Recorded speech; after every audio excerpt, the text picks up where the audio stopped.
everyone. Welcome to a supplement version of A Quantum View. I am Chris Kehler.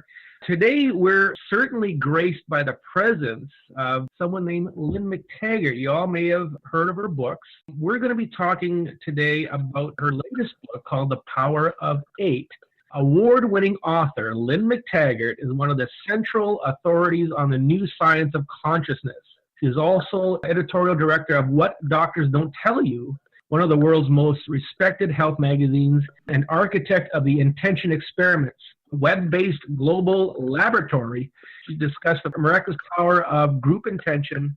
McTaggart says she started out as a skeptic, like we all did, about this issue when she was a journalist, but started to find evidence from medical doctors that suggested the intention to heal had tangible effects. She set up an online experiment and asked participants all over the world to try and affect the properties of physical objects such as pH of water, improving health problems, and leaf growth.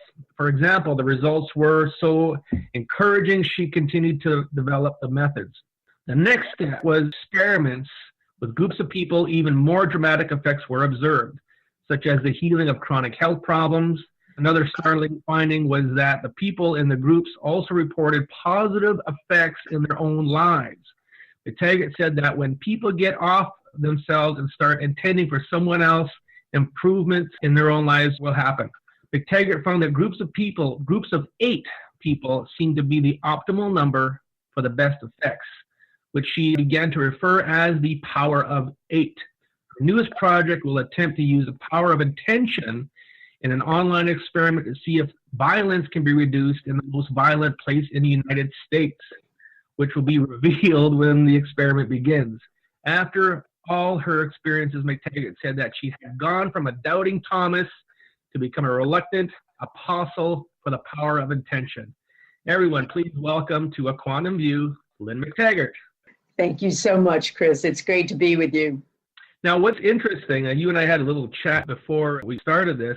Everyone knows about the work that I'm doing is very much an intention-based philosophy where we find certain areas of the body, find the stressor within it, and through intent and will, ask those stressors to leave the body. So what's interesting is that you're taking that philosophy, you're taking that concept, and you're putting it into a study, you're making it a scientific fact, and you're presenting it to the mainstream, basically. So this is something that is very much needed. I mean, you could preach to the choir all day long, but until you present it to mainstream, that's when things start to take off. Well, yes, Chris, and that was my original intention, because actually I was a doubting Thomas. I mean, when people talked about the power of intention and the law of attraction, I had a lot of awkward questions about it because of my background as an investigative reporter. That's where I came from. I was when I started out my career in my 20s, I had hidden tape recorders and I was putting bad guys in jail, but now, I have segued into this work for many years, but that desire for evidence has never left me. And so I wanted to find out, okay, what can you do with this stuff? If it's so powerful, if our thoughts are so powerful, let's stop trying to manifest parking spaces. Let's heal the planet. Let's do something huge. So that was really the idea. But what I didn't count on was that those big experiments, which worked, I didn't even think they were going to work. And they worked. They really worked. I mean, of the 30 experiments we've done, and we've also sent intention to lower violence in war-torn areas. Of those 30, 26 have shown measurable positive effects. Now, there's no pharmaceutical drug out there with that kind of consistent track record. But it wasn't even the interesting part of the story. The real interesting part of the story that got me hooked on the whole idea of the power of 8 and experimenting with that was the fact that the people participating in these, particularly the peace intention experiments, had rebound effects, mirror effects in their own lives. Their lives were transforming. They were changing. They had amazing relationships, improvements in relationships. They were in love and hugging strangers. They were having healings themselves. And I kind of said to myself, whoa, what is that? And that really prompted this investigation. I've got all kinds of questions rolling around in my head. Of course, I have a great knowledge of all this work. So now the people that you had participate in the experiment, the people setting the intent, let's see, running the intent, were these people who had a knowledge base of this type of philosophy? Were they energy people, or were they just everyday people? Everyday people. Everyday people. And that's the amazing thing of it. I mean, and with our Power of 8 groups, we've had amazing effects when people are total novices. And we've actually documented them with studies. I mean, one of the things to understand, Chris, is that I sort of bumped into this by happy accident. I mean, I set up these major experiments, and they were just people who were my readers, from around the world. And I invited them to take part in these experiments that would be set up by one of a number of scientists from credible universities like Princeton, University of Arizona, Penn State University, those kinds of places. And these guys were really, neuroscientists, psychologists, real experts in certain areas. And they would set them up. And these guys, the people who were participating were just ordinary folk. We probably had a few energy people like you, but in the main, they were just ordinary folk. But what was also interesting was trying to scale it down in small portions too. And I decided that around 2008 that I was getting some interesting results with the big experiments. But what happens if I just scale this down for a workshop? But I hadn't run many workshops before. I'm a reporter by training. So I'm sitting around with my husband, and I go one day, well, I don't know what we're going to do. We set up these workshops. I said, well, maybe we'll just put them in groups of 8 and have them send healing intention to a member of the group with the health challenge. And my husband turns to me. He's a really good headline writer. And he says, yeah, Power of 8. I like it. And we put people into groups in our first workshop in Chicago. We weren't really sure what to do. I was just feeling my way. I was sort of making it up as I went along. I said, let's just hold hands in a group, send the same intention to some member of the group with a health challenge.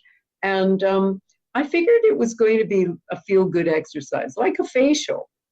And then I had them come in the next day, and it wasn't like that at all. They lined up one by one, the people who had been sent intention, and they said things like this, I've had migraines all of my life, and they're gone. I had terrible IBS, and I feel like normal. I have awful pains in my knee from arthritis, and I'm walking normally, and on this went for about an hour. I was pretty shocked and dismissed it as a placebo effect. But in every workshop I ran in all that time since, I've seen this over and over again, hundreds, maybe thousands of times.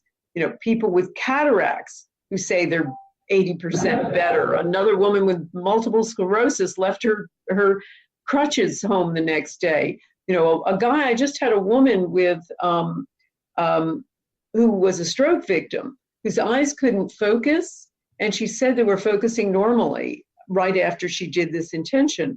And on and on and on, Chris.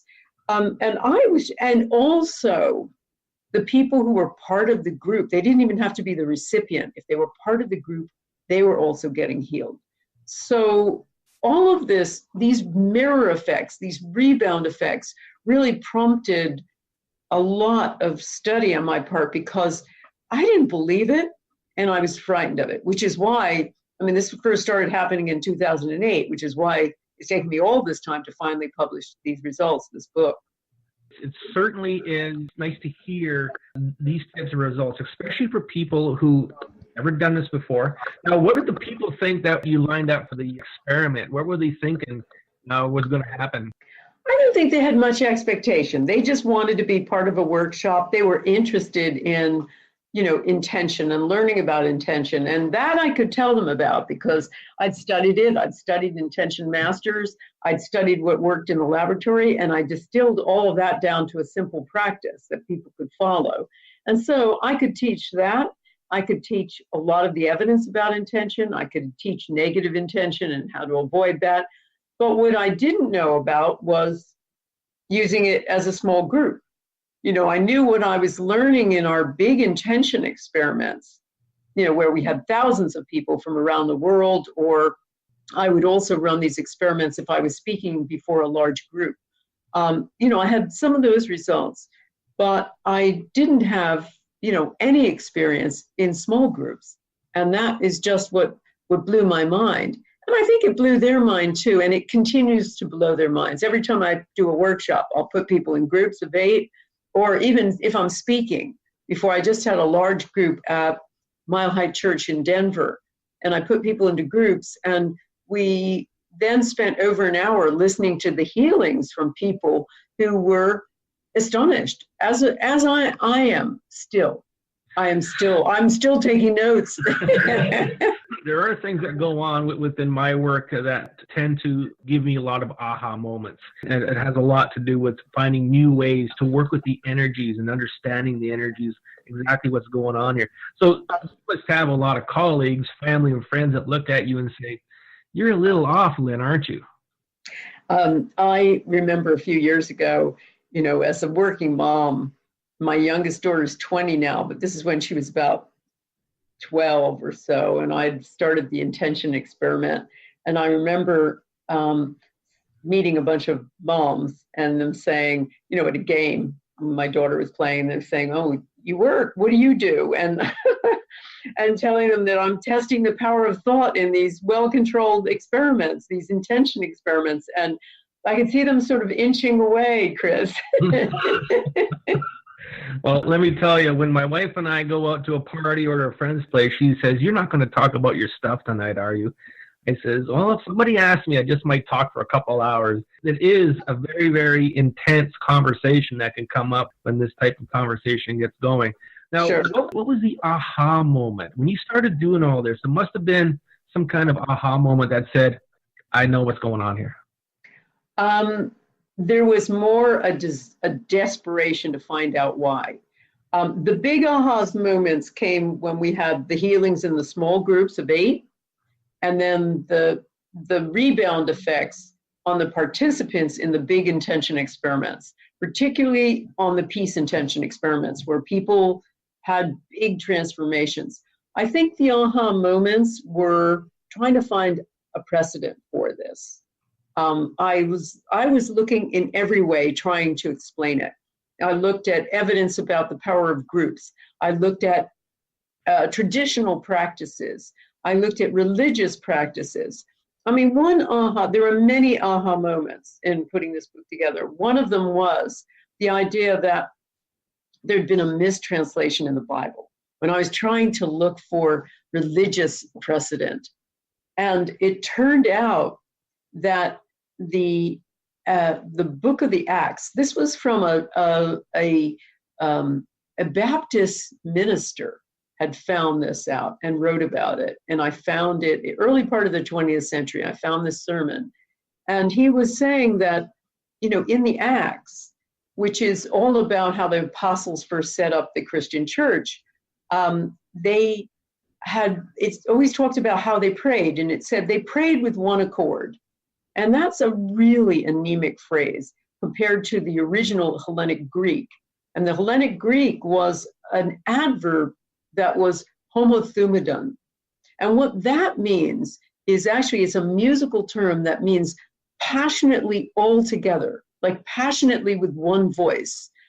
Think of a Beethoven symphony and the individual instruments coming together with this amazing collective sound. That's what it was. And so what this was talking about was whenever, and I started looking at a lot of experts in the Bible and in religious theory, et cetera, and they were all talking about the apostles were taught to pray passionately with one voice. And so that was fascinating to me as some sort of precedent. And they were told, if you do this, you will be healed and you will heal others. And so that was interesting for me. I thought, well, maybe this was the whole idea about the early Christianity, that people were supposed to pray together as one and they would have healings. So that was one big aha moment for me. Another one was demonstrating that when, people always think about intention as a big self-help thing. I intend for myself. And what I found working with groups and studying groups and just practicing with groups is that when people got off of themselves and were sending intention for someone else, that's when they got the big healing. Talk about the apostles and praying as one. Of course, we're trying to figure out what's really going on here. How is this all happening? I make an intent and somebody's healed. Something has to be involved. I haven't got that answer yet. I'm kind of getting there, and we're getting closer and closer to the whole concept of humanity versus the universe versus Earth and the reptilians and all these other things that come into play. One thing I do know is that the vibration of the intent, I think, is very important. I've been doing some experimentation with a tone generator, setting it for 528 and using that vibration and doing things like that. So I think very much so the thought, the voice carries a vibration with the intent. So the vibration is very important. The intent is very important. It has to be very clear. There can't be any gray areas as to what the intent is. So within the work that I do, we get very specific of what intent needs to be done for this person at a certain time. The whole universe is vibration. Everything is vibration. Everything is math, vibration, and it all contains a certain vibration. So the power of our thoughts, coupled with the intent and our will, three basic things, the Trinity, let's call it, very important. Yeah, and I mean, it is interesting because, as you say, we are vibration, we're sound, basically, and we know this from the science, seeing that each molecule has its own unique frequency. The late Jacques Benveniste wrote all about that and experimented with that, and I wrote about that in my book, The Field. So I think that's really important, Chris, absolutely, as you say. What we found in Power of Eight groups is just this. Number one, people's brainwaves start synchronizing. But number two, and here's the really interesting thing, because, I am a doubting Thomas, so I need to find out why these things are working. So I put these Power of Eight groups to an ultimate test. I had two kinds of tests. One was I put them in people in groups, 250 people in groups of 8 for a year, and I monitored them. They were a master class of mine, and I monitored them week by week for a whole year. And just to see what happened in their lives, their health, their relationships, their life's purpose, their careers, etc. The other thing I want to address first, and I'll go back to the groups, is that I got invited by Life University, which is one of the largest chiropractic universities in the world, to do Power of Eight studies. And they put a neuroscientist in the psychology department at my disposal.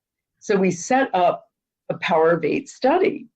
And we had a series of groups of 8 who were just volunteer students to come in, make these groups.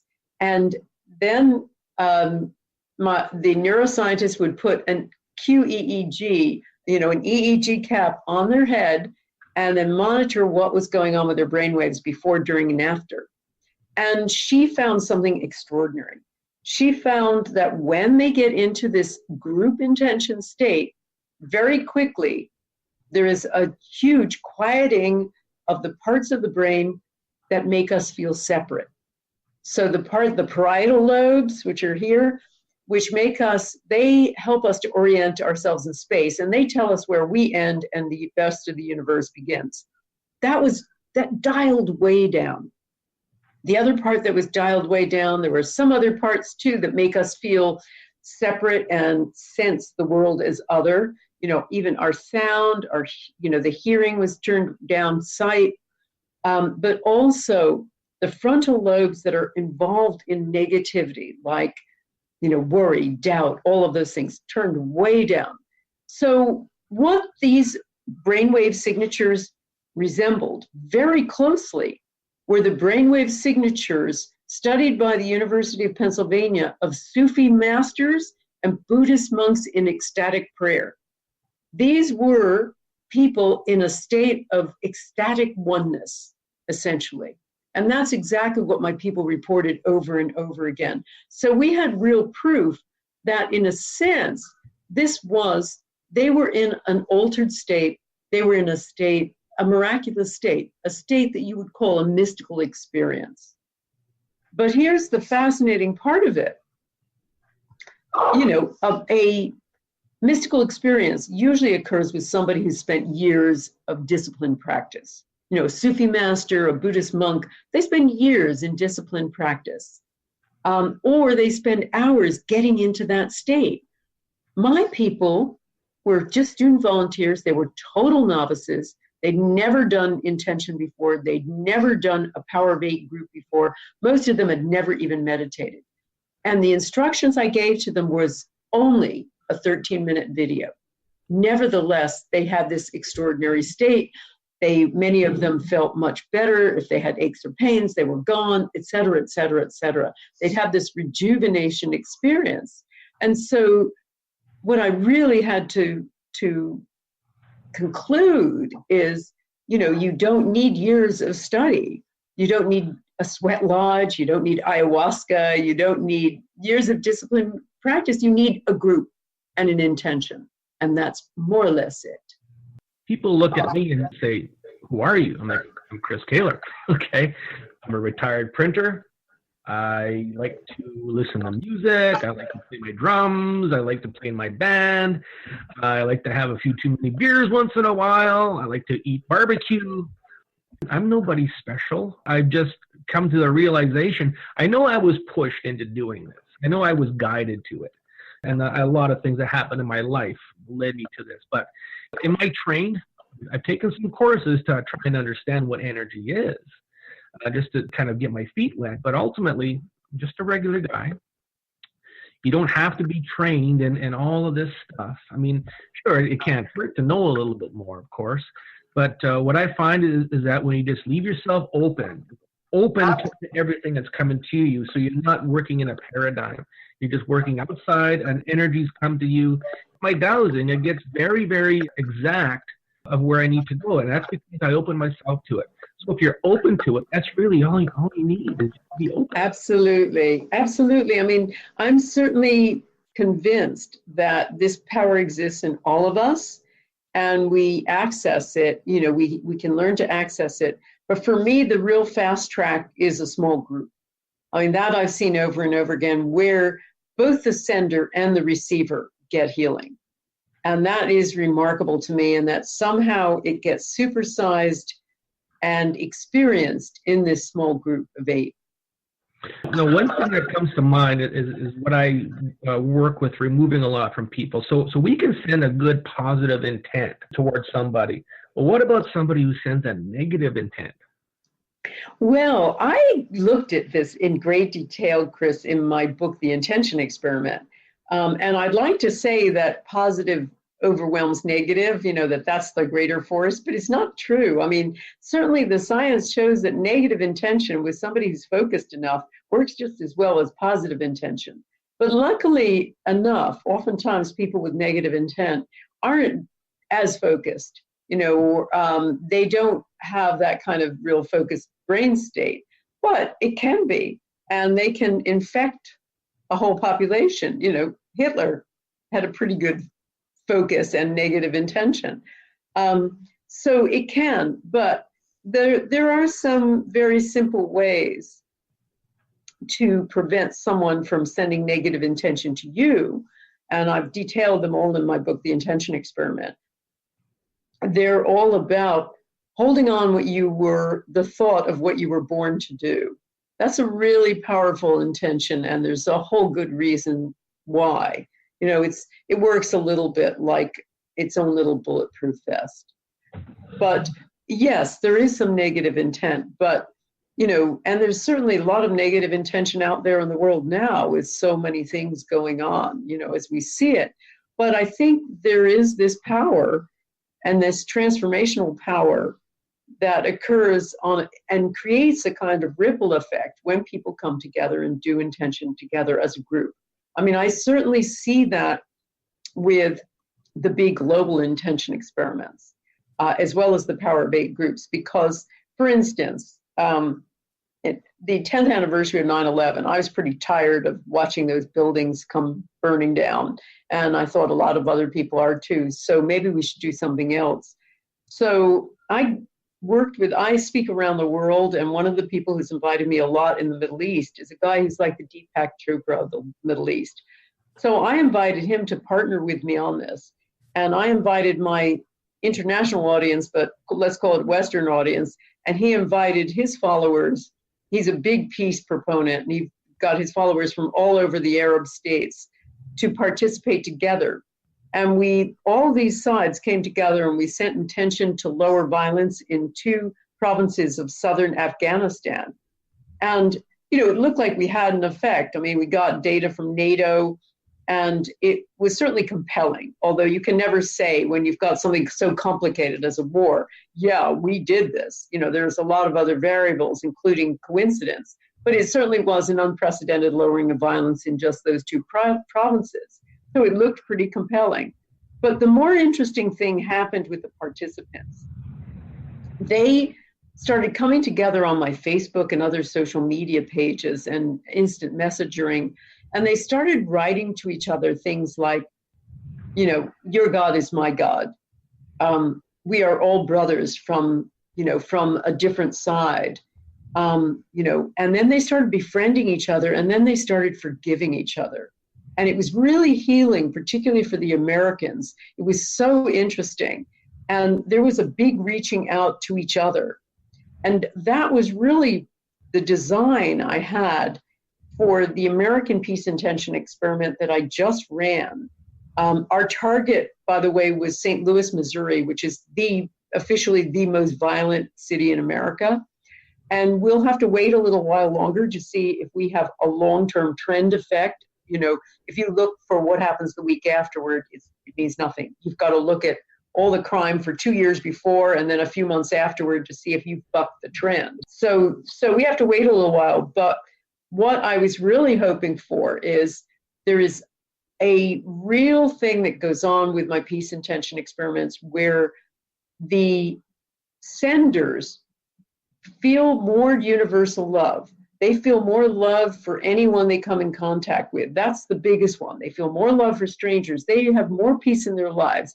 They resolve a lot of relationship issues.